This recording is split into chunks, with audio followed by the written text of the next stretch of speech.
Exactly. No, he's doing a good job with it. But he also said he's the highest paid fighter in Bellator. I mean, just all kinds of like silly stuff. It's just like, dude. No. Is that what he said? Oh, yeah. So he's Chael Sonnen it a little bit. Oh, yeah, he's a dork, man. Just huge dork. So it's just like one of those things where it's But when a guy's making his debut and you are a world champion or a former world champion at this point, what inspires you to call a guy like that out? just because, Doesn't it help him? Yeah, I guess it does. But it also, I also woke up to 150 mentions on Twitter, so it's like, well, at least people are talking. At least people are talking. That's the other thing too is always navigating the narrative and talking about, getting people to talk. Getting people to talk about.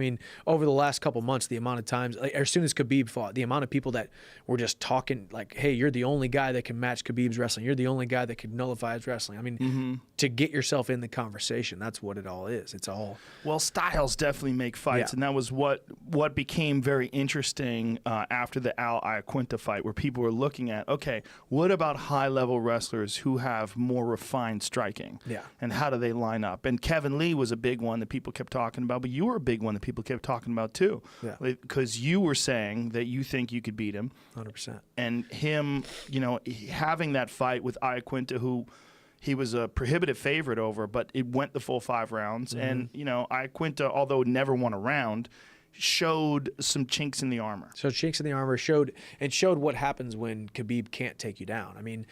It's tough whenever the one thing that you've always been used to dominating with isn't working, and then you're stuck. Right. You're stuck throwing punches, and you're in.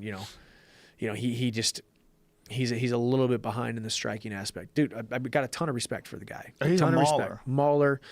At certain times he looks unbeatable. He has looked unbeatable where I've looked at it and other people have looked at it, and people that have fought him that I've talked to. Like the Barboza fight. Yeah. He just fucking mauled Barboza. And it's just a battle of wills, man. You're inside of a cage, and it's just like we talked about. I knew I could outpace people. I knew I could out cardio them. I could out tough them, Certain people get to that breaking point and they break and they concede and they go into their shell and they say, I did a good job, but this one's on him. This is his, guys who don't have that deep wrestling background and they face a guy who does, there's moments in the fight where you see that, where you saw that 1,000-yard stare in Barboza's eyes where he was like, fuck. Oh, God. Like, I can't keep doing this. Like, No. he goes into defensive survival mode. Yeah.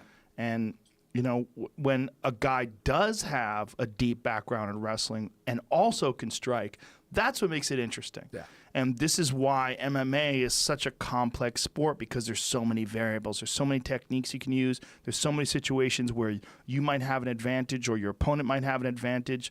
And it's just, we live for these matchups, these stylistic matchups. So when something like that happens and a guy like Khabib has a fight where all these questions get presented, that's where a guy like Michael Chandler comes into the mix. Yeah, well, and I love, like, after that fight, too, because I said something. I posted a video. Do you see the video of me scrambling with Kamaru Usman, like the crazy, like, yeah. That was awesome. And I said, if all he has is wrestling, how do you beat a man who can't be taken down? Right. And I got so many messages from Russian guys that just said Khabib time, right, and it's just of course. like, of course, and it's like, yeah, it's one of those things, man, where, that fight with Eddie, that fight with Khabib, it's exciting, Kamaru Usman has got to be going fucking crazy right now, seeing Colby Covington getting a shot at the interim title. He's like, you motherfuckers. Yeah, I know. Yeah, nobody wants to fight that dude. No, I wouldn't. That dude is, he's a specimen. He's got wrestling. He's got striking.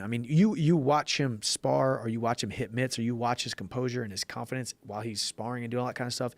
You'd think he's been striking since he was 11 years old. He just started after college. Well, he had a good, tough man. fight with Meek Mill? Yeah. Emil Meek or whatever? Emil Meek. But I think that Emil Meek is extremely underrated. Extremely underrated. He's a fucking tough guy. Very physically strong. Very, very strong.